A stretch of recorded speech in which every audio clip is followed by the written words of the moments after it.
Assalamualaikum warahmatullahi wabarakatuh. Kembali dalam Syariah Economic Talk with Gunawan Yasni. Kali ini kita akan kupas tuntas mengenai lembaga penjamin simpanan yang akan mempunyai tugas mulia menjamin dana nasabah, syariah, dan resolusi perbankan syariah. Lembaga penjamin simpanan merupakan salah satu dari 4 pilar Komite Stabilitas Sistem Keuangan bersama dengan Kementerian Keuangan, Bank Indonesia, dan Otoritas Jasa Keuangan. Bagaimana sejarah berdirinya lembaga penjamin simpanan dan apa urgensinya hingga pemerintah memutuskan untuk mendirikan lembaga independen ini, kita akan bahas mendalam bersama Bapak Halim Alamsyah selaku Ketua Dewan Komisioner Lembaga Penjamin Simpanan.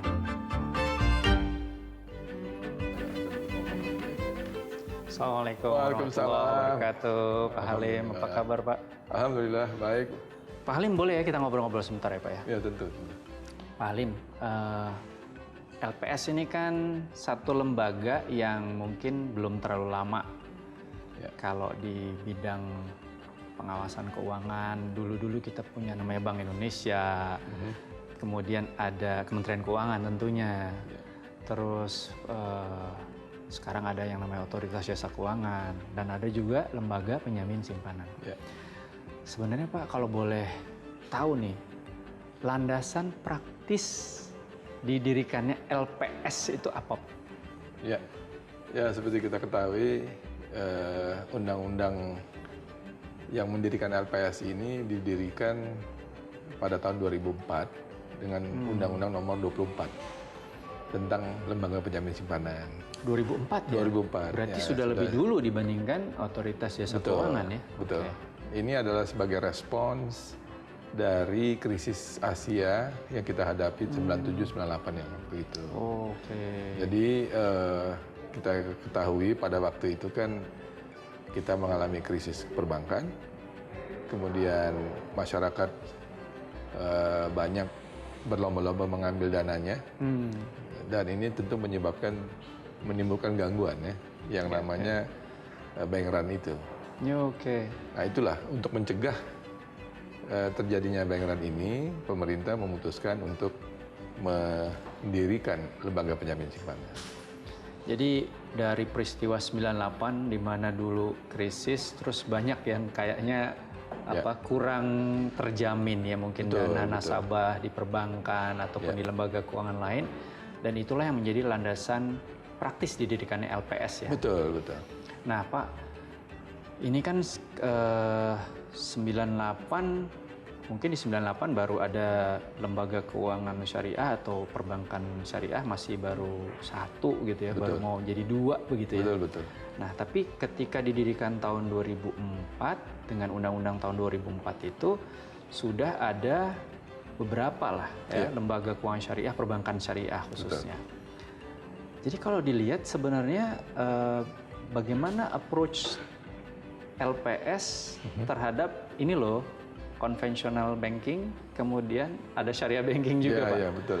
Mungkin bisa diceritakan awal-awalnya bagaimana gitu, karena saya kok punya pemahaman, dulu kita masih sedikit ya pengaturan-pengaturan di bidang perbankan syariah, lalu bagaimana LPS mendistingsi antara konvensional dengan syariah di perbankan Pak. Ya, seperti kita ketahui, ketika LPS itu berdiri, memang baru ada satu bank umum syariah yang total ya, Bank Muamalat. Lalu kita pada waktu itu sudah ada beberapa calon bank umum syariah yang waktu itu masih dalam bentuk UUS, unit usaha syariah. Nah, berjalannya waktu, memang ini semakin cepat berkembang. Sekarang kita sudah cukup banyak memiliki bank umum syariah dan UUS-nya makin sedikit. Dan kelihatannya ketika LPS ini berdiri, itu kita memang belum membedakan antara bagaimana memberikan penjaminan terhadap bank syariah dengan bank konvensional. Semuanya masih dijamin oleh LPS, tentu dengan program penjaminan yang ditetapkan oleh pemerintah. Lalu perlahan-lahan kita sudah membuat perubahan Dan itu dilakukannya setelah kurang lebih 3 atau 4 tahun setelah LPS itu berdiri. Jadi mulai baru 2007, 2008 ya ketika mulai sudah marak tuh ya Pak ya, bank umum syariah begitu ya. Betul. Ya ini namanya kan masalah darurat ya. Setelah kondisi semakin membaik, itu kemudian dirubah penjaminannya itu menjadi bertahap mulai dari 5 miliar diturunkan jadi 2 miliar, 1 miliar, kemudian 100 juta. Nah, pada waktu itulah kemudian dipisahkan. Bagi bank syariah itu tidak dikenakan suatu pembatasan bagi hasilnya. Iya, karena kan kalau di konvensional ada maksimum bunga, interest rate gitu ya. Bunga, sementara di syariah tidak mengenal itu ya Pak Halim. Jadi itu yang membedakannya. Dengan demikian kalau konvensional kita kenakan bunga maksimum yang boleh diberikan oleh bank kepada deposan. Sementara di bank syariah nggak ada. Nah, ini sebetulnya suatu keuntungan. Artinya bisa dikatakan bank syariah sebenarnya tidak ada limit yang tadi maksimum interest rate itu nggak ada ya. Karena kita tidak mengenal bunga kan. Iya betul. Gitu. Nah ini suatu keuntungan saya mengatakan karena ini memang menjadi suatu insentif bagi masyarakat kalau ingin naruh dananya di bank syariah tidak ada yang namanya batasan bagi hasil itu. Kita serahkan sepenuhnya kepada bank dan tentu dengan kesepakatan dengan nasabah. Nah Pak, itu kan jelas tuh sekarang ya perbedaannya antara yang konvensional dengan yang syariah dari sisi LPS. Tapi dari sisi lain ada nggak Pak? Mungkin pengelolaan terbayang oleh saya tuh LPS tuh menerima dari perbankan karena ini lembaga penjamin simpanan kan ada misalkan certain portion daripada yang ada di lembaga keuangan atau perbankan itu disetorkan ya dalam bentuk premi, premi penjaminan gitu kan. Betul. Nah, pengelolaan premi ini ada perbedaan nggak Pak antara yang konvensional dengan yang syariah? Ya, secara prinsip itu memang harus dibedakan. Jadi premi yang datang dari bank konvensional pada prinsipnya tidak boleh dicampur dengan premi yang datang dari bank syariah. Demikian juga pada waktu penempatan dananya. Dana ini kan kami kelola, dikumpulkan menjadi pooling funds. Kita sebetulnya konsepnya ta'awun ini. Sebetulnya kalau untuk syariah. Saling tolong-menolong.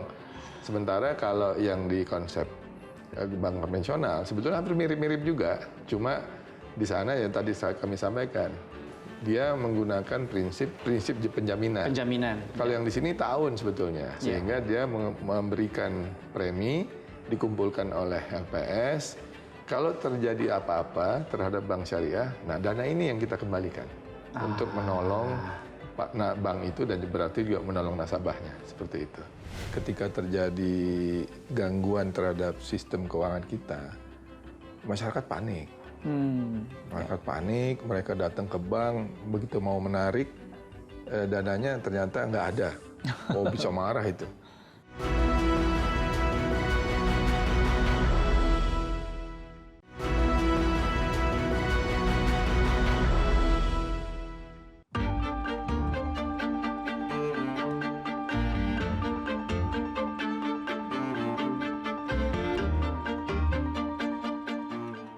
Masih dalam Syariah Economic Talk with Gunawan Yasni. Begitu dahsyatnya dampak peristiwa tahun 1998 terhadap perekonomian Indonesia, bahkan Asia, dan asing minggat besar-besaran hingga menyebabkan pelemahan rupiah terhadap dolar Amerika Serikat. Bahkan banyak perusahaan perbankan menutup layanan keuangannya. Kita lanjut perbincangan kita dengan Pak Halim. Pak, bagaimana kondisi perbankan kita sebelum adanya LPS waktu masa krisis dulu dan setelah adanya LPS? Ya, kalau kita melihat ke belakang ya, kadang-kadang perlu juga. Ketika belum ada LPS, memang ada program penjaminan diberikan oleh pemerintah. Ketika kita baru keluar dari krisis 97-98. Pada waktu itu seluruh simpanan dijamin. Saat itu pemerintah yang menjamin? Pemerintah yang menjamin. Nah, tentu ini kan menimbulkan banyak komplikasi yang namanya moral hazard itu. Sangat tinggi, semua merasa tidak perlu khawatir memang tetapi bisa disalahgunakan. Sehingga kondisi perbankan pada waktu itu betul-betul ditolong oleh pemerintah. Kita masih ingat pada waktu itu seluruh simpanan masyarakat dijamin oleh pemerintah, sementara asetnya banyak yang sudah menjadi kredit macet dan itu harus ditutup dengan surat utang pemerintah.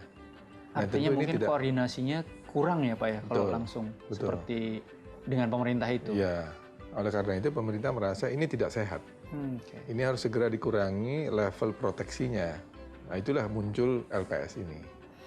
Oke, kalau waktu masa krisis dulu Pak Halim, itu ada nggak mungkin pemerintah menjamin, tapi kan masyarakat mungkin merasa kurang pasti dan lain-lain sehingga timbul mungkin tindakan-tindakan yang anarkis ketika mereka meminta simpanannya atau tabungannya di bank. Iya, sebetulnya kalau kita lihat ketika terjadi gangguan terhadap sistem keuangan kita, masyarakat panik. Masyarakat panik, mereka datang ke bank, begitu mau menarik dananya ternyata nggak ada. Oh bisa marah itu, bisa marah dan kemudian mungkin mereka bisa secara anarkis mengambil barang-barang yang ada di kantor cabang bank itu ya, itu tapi cerita lama. Cerita lamanya seperti sekarang itu. Dengan adanya LPS ini mereka menjadi lebih nyaman karena dia tahu ini LPS akan menjamin maksimal 2 miliar dan itu dari sisi fungsi LPS sendiri itu sudah mencapai 99,9% total rekening yang ada di perbankan Indonesia dijamin LPS. Yang di bawah 2 miliar tadi. Iya, yang dari sisi rekening. Dari sisi rekening 99,9%. Itu sekitar 320 juta rekening. Dijamin oleh LPS. Kalau dari sisi nilai memang sekitar 52-53%. Dari total 6.000 triliun itu separuh lebih lah ya, itu dijamin oleh LPS. Dan artinya ini memang ada dana-dana besar itu memang tidak dijamin oleh LPS, tetapi yang masyarakat kebanyakan itu pasti dijamin. Dan ini menimbulkan keamanan, kenyamanan, kestabilan untuk sistem kita. Ini yang membedakan. Ya, mudah-mudahan nggak ada tindakan anarkis. Tentu. Dan karena kalau anarkis susah juga. betul. Kelihatannya program penjaminan yang katakanlah dilaksanakan ya melalui LPS ini cukup efektif ya dalam meredakan ketegangan dan ketidakpercayaan masyarakat. Paling tidak kalau marah-marah tidak sampai anarkis karena merasa ada LPS yang akan mengembalikan uang yang mereka simpan di situ ya Pak ya. Persis. Nah Pak, kalau misalkan dalam konteks sekarang ya kita punya perbankan syariah yang sudah hitungannya udah puluhan tahun kalau bukan belasan tahun lagi. Kira-kira seberapa besar intervensi LPS terhadap bank syariah, Pak? Ya kita sebetulnya peran LPS ini kan berada di depan sekali dan di belakang sekali. Maksudnya gimana Pak Halim? Depan sekali dan belakang sekali. Di depan sekali itu ketika nasabah masuk ke bank itu yang pertama tentu kita ingin menjamin dana yang disimpannya itu di bank itu aman. Makanya ini saya bilang yang pertama kali. Makanya kita minta juga di pintu-pintu bank itu disebutkan ini anggota LPS, ya kan? Simpanan Anda dijamin LPS ya. Seperti itu. Jadi masyarakat tahu. Itu yang pertama kali. Kemudian ini kan diawasi oleh BI dari sisi pembayaran, diawasi oleh OJK dari sisi kinerja sehari-hari. Kalau terjadi apa-apa, namanya kan hidup kan selalu ada risiko. Itu kemudian di ujung sekali, dia akan dijamin dibayarkan oleh LPS. Dan kalau terjadi apa-apa, LPS akan melakukan resolusi istilahnya. Nah inilah tugasnya LPS itu berada di dua ekstrim ini.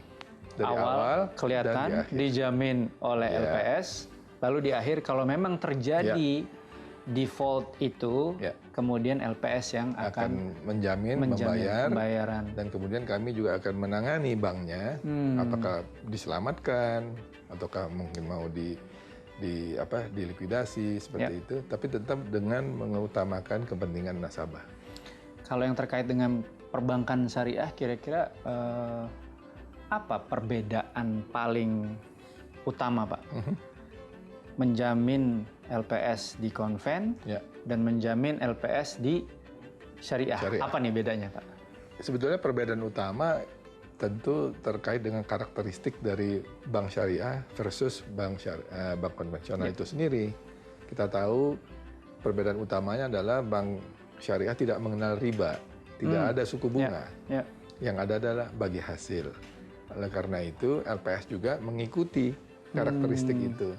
Kita hanya memberikan penjaminan kepada bank konvensional itu sepanjang dia mengikuti 3T. 3T, oke. 3T itu tidak harus tercatat simpanannya. Tercatat. Harus tidak melebihi suku bunga maksimum yang ditetapkan LPS. Oke, tidak melebihi suku bunga maksimum. Masih ngomong suku bunga ya? Riba nih ya? Riba. Dan tidak merugikan bank. Tidak merugikan bank. Artinya katakanlah si deposan itu tidak memiliki kredit macet. Oke. Kalau di syariah? Kalau syariah cukup 2 saja. Dia tercatat dan dia tidak merugikan bank. Mengenai bagi hasil. Tidak merugikan bank? Ya, sudah. 2 itu aja. Karena nggak ada memang tingkat suku bunga tertinggi ya. Betul. Karena itu ribawi. Jadi berapapun bagi hasil itu diserahkan ke banknya. Diserahkan ke banknya. Akadnya dengan nasabah, ya itu kita hormati. Dan LPS menjamin. Menghormati itu. Ya, betul. Perkembangan dana masyarakat yang disimpan di bank syariah itu tumbuhnya lebih cepat dibandingkan dengan pertumbuhan dana yang disimpan di bank konvensional. Di masa pandemi COVID-19 ini? Betul. Oke.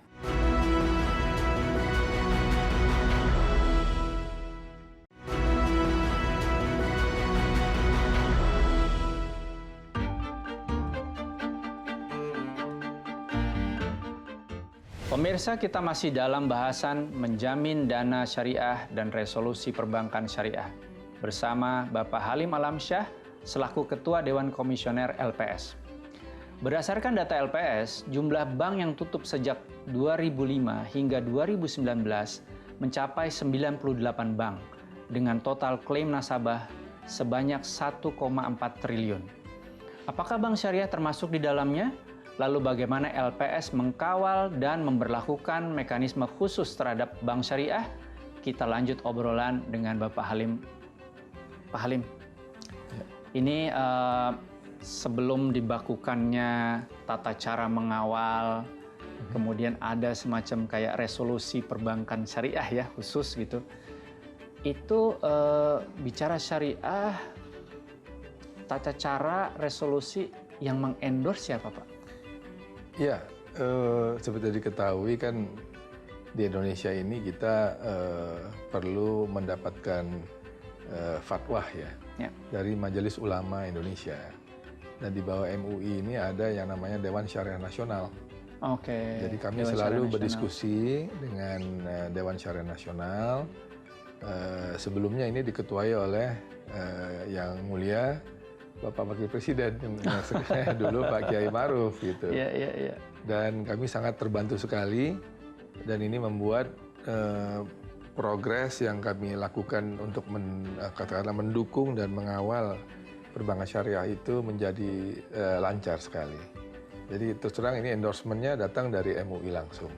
Jadi sebenarnya tata cara resolusi itu udah siap.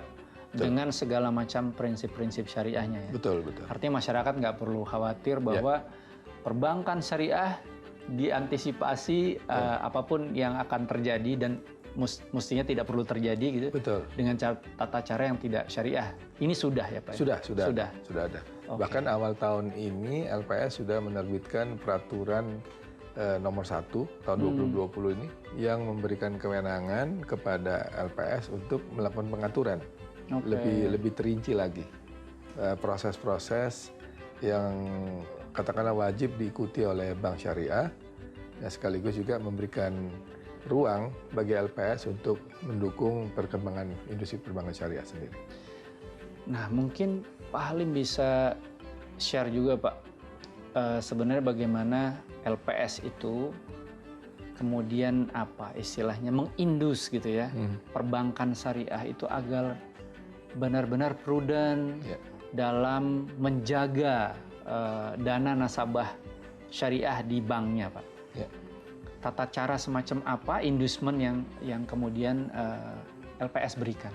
Ya, Seperti diketahui tadi, kami juga sudah melihat ya kecenderungan dari masyarakat kita dalam menaruh atau menyimpan uangnya di perbankan syariah.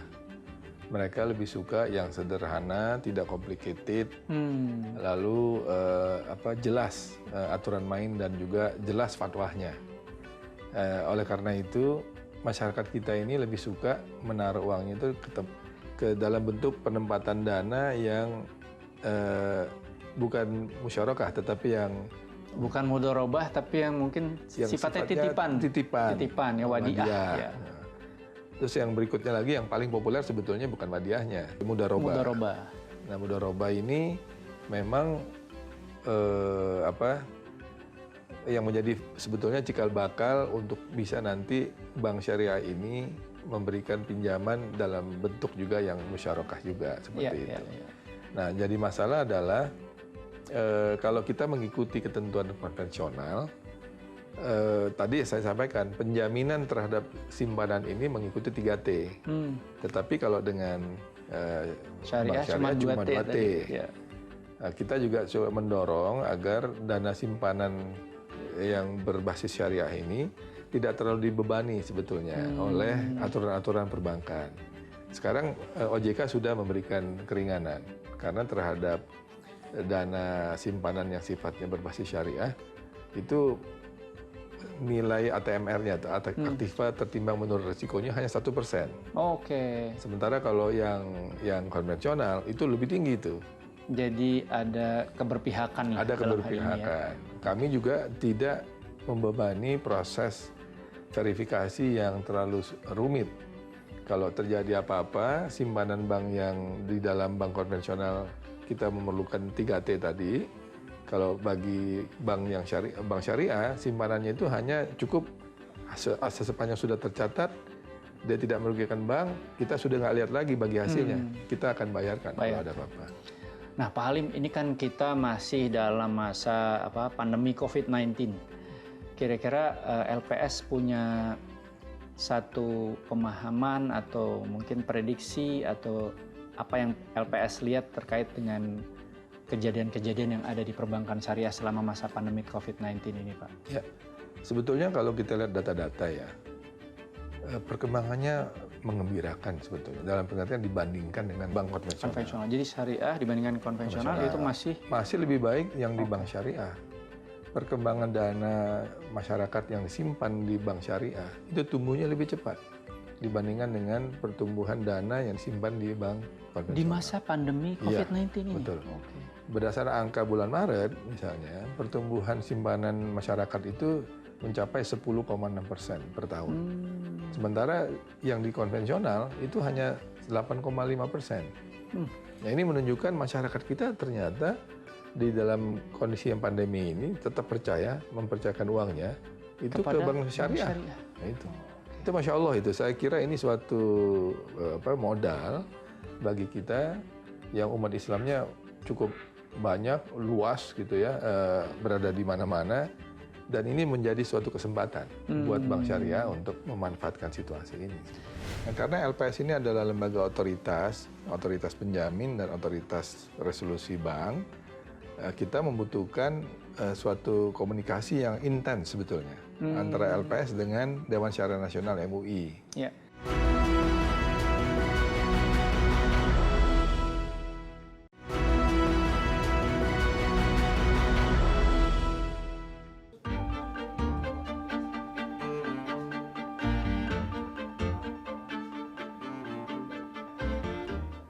Kembali lagi di program Syariah Economic Talk with Gunawan Yasni.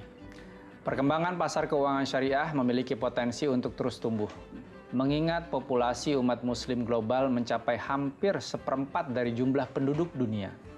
Terlebih lagi setelah sistem keuangan syariah yang menghubungkan penyaluran dana dengan pertumbuhan ekonomi yang real. Dinilai akan mampu meminimalisasi tingkat keparahan terhadap krisis keuangan. Nah, Pak Halim, kalau kita bicara ekonomi dan keuangan syariah, ini kan sudah menjadi aspirasi nasional. Ya. Karena kita sudah mulai masuk sejak tahun sebelum masa krisis ya, di perbankan syariah apalagi. Nah, aspirasi nasional ini kan harus terimplementasi juga secara nasional. Apalagi kalau Indonesia ingin menjadikan dirinya sebagai pusat ekonomi dan keuangan syariah, termasuk industri halalnya di dunia. Gitu. Nah, kita tahu ekonomi dan keuangan syariah, apalagi bicara perbankan syariah, itu kan tidak hanya untuk orang Muslim. Betul. Kalau saya suka mengistilahkan, perbankan syariah harus Muslim friendly as well as non-Muslim friendly gitu. Tapi kita tidak bisa menafikan juga bahwa masih ada perbankan syariah, masih ada perbankan konvensional karena kita menganut dual banking system.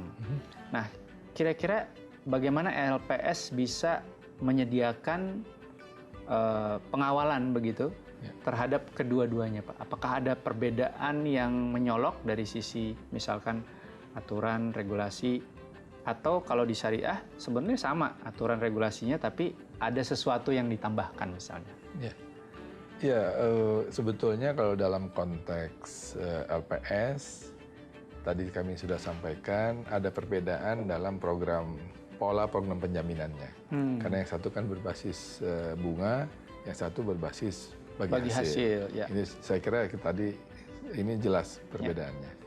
Yang lain adalah ketika dalam melakukan pengawasannya juga. Pengawasannya juga ini dibedakan. Ini dilakukan oleh OJK. Nah, kemudian apabila dalam pengawasan ini ada yang bermasalah, tentu kan ini akan menjadi tugasnya OJK sebelum diberikan ke LPS. Nah, ini yang nanti memang memerlukan penguatan kalau menurut saya, agar yang namanya bank-bank syariah kita itu selain dia sejak awal dikelola dengan baik secara islami, diawasi secara islami, kalau ada permasalahan penyelesaiannya pun harus secara islami. Nah, ini yang sedang disiapkan oleh LPS. LPS nanti akan memperkuat bagaimana penanganan bank-bank yang bermasalah ini sesuai dengan prinsip-prinsip islami. Nah, kami memperkuat proses ini. Tadi kami sudah punya fatwa dari MUI.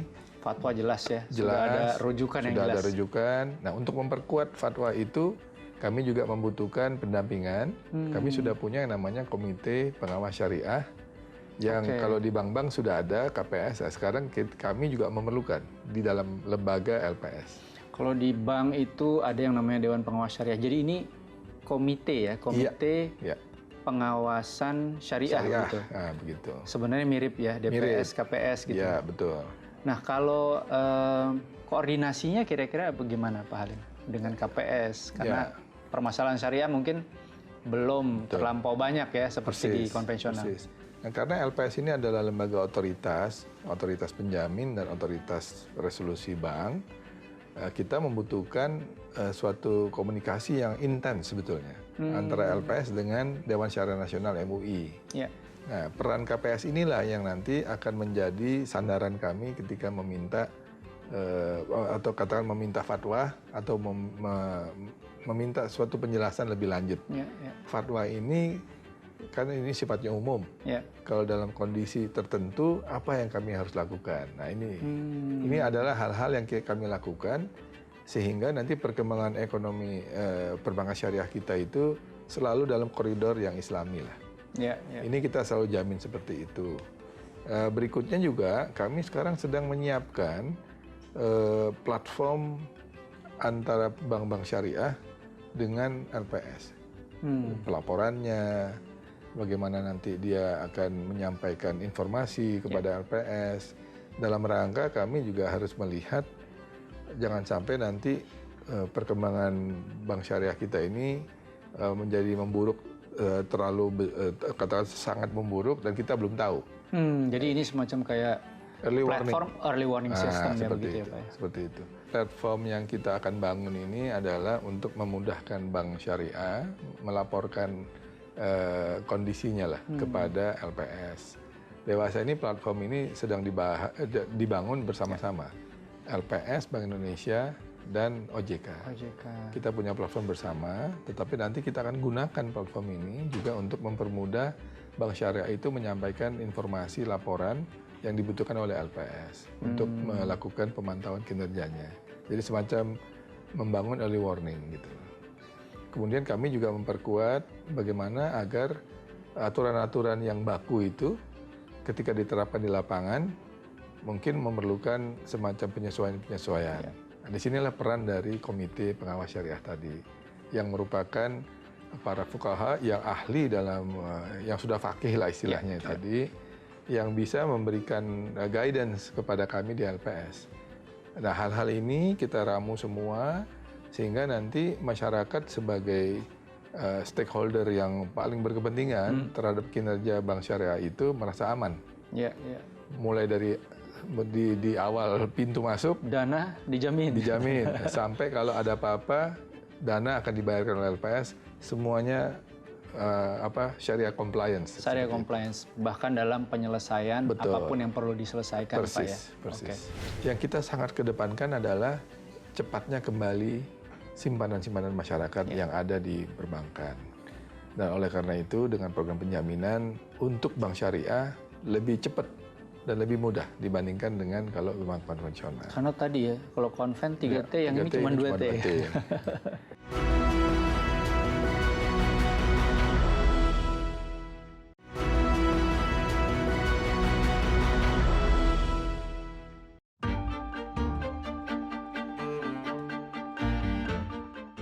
Tiba kita di penghujung segmen Syariah Economic Talk with Gunawan Yasni. Masih membahas mengenai menjamin dana syariah dan resolusi perbankan syariah. Nah, Pak Halim, ketika tentu tidak diharapkan ya, ada masalah di perbankan secara umum konvensional, tapi juga di bank syariah mungkin ada persoalan.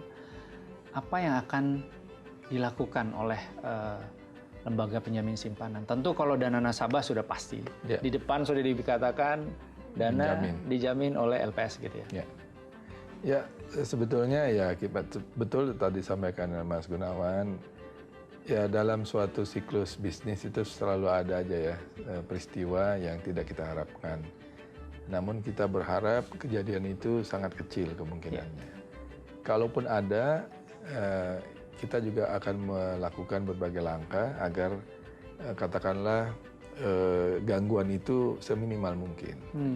Oleh karena itu LPS memang menyiapkan hal ini dengan dalam konteks bank syariah dengan langkah-langkah yang seminimal mungkin menimbulkan gangguan.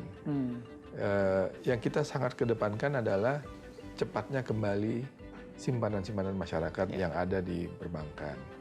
Dan oleh karena itu dengan program penjaminan untuk bank syariah lebih cepat dan lebih mudah dibandingkan dengan kalau bank konvensional. Karena tadi ya, kalau konven 3T, yang ini cuma 2T. Lalu dari sisi pengambilan dananya dari mana? Dari premi yang sudah dikumpulkan oleh LPS yang berasal sebetulnya dari para bari nasabah itu sendiri. Nah, ini kan sifatnya seperti ta'awun gitu ya, saling tolong-menolong. Sehingga ini tentu kita berharap prinsip inilah yang nanti akan kita gunakan untuk menolong bank yang sedang dalam kesulitan. Nah, tidak terhindar juga ketika kita menangani bank yang dalam masalah ini, kami akan memiliki beberapa metode. Misalnya kita akan memilih-milih aset mana yang masih bagus, mana aset yang barangkali ini kelihatannya perlu segera kita jual secepatnya. Nah, bagi aset yang masih bagus, ini kami akan cari siapa yang nanti akan mau mengampunya kembali. Ini ada beberapa prinsip secara syariah. Kalau misalnya sifatnya ini adalah pembiayaan yang bukan piutang, ini kita akan menggunakan prinsip-prinsip kesetaraan. Jadi kalau ini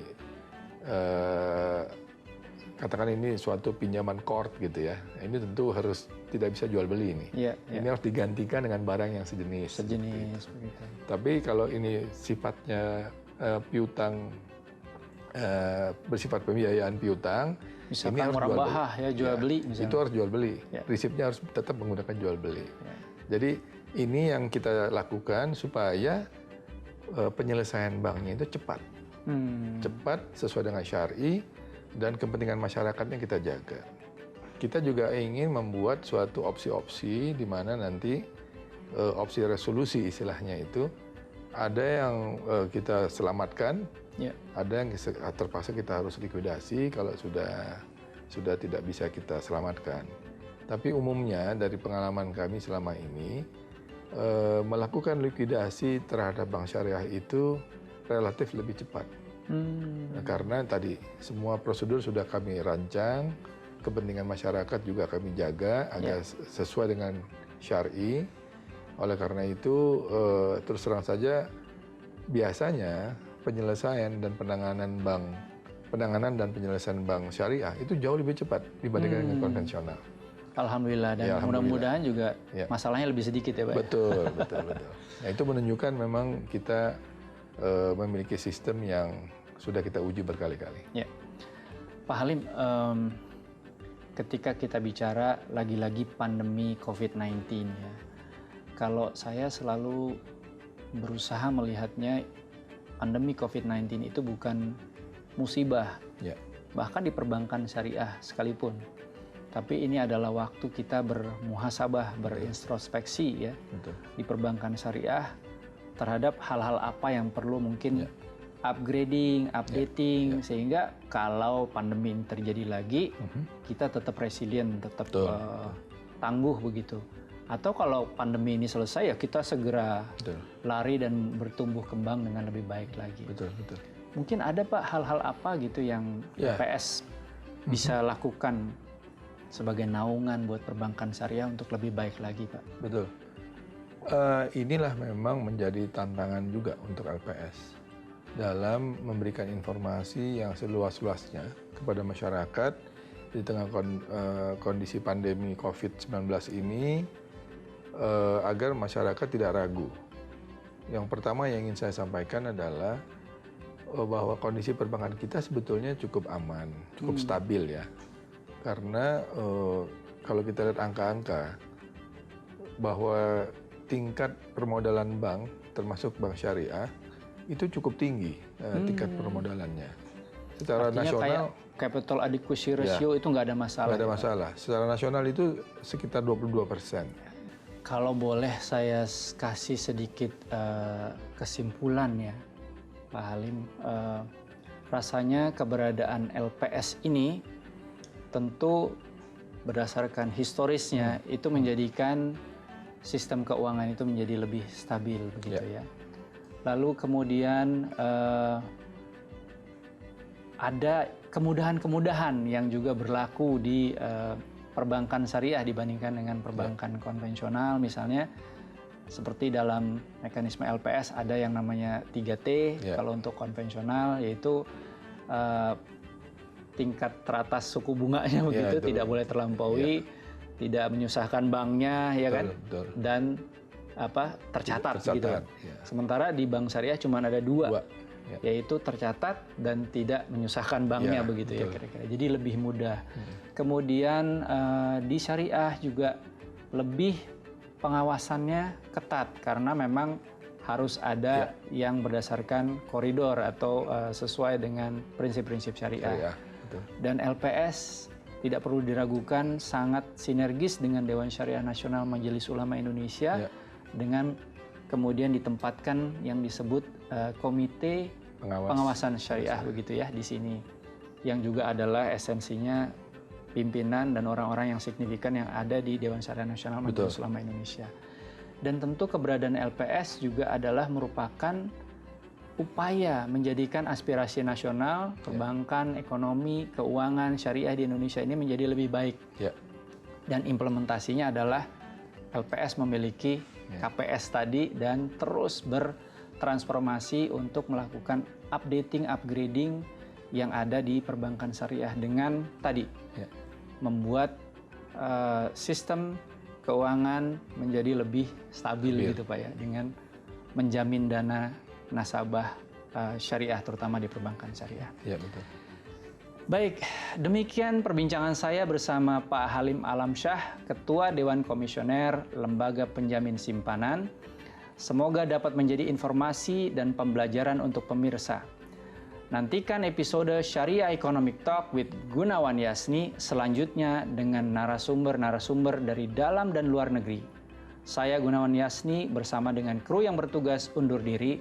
Sampai jumpa. Assalamualaikum warahmatullahi wabarakatuh. Salam.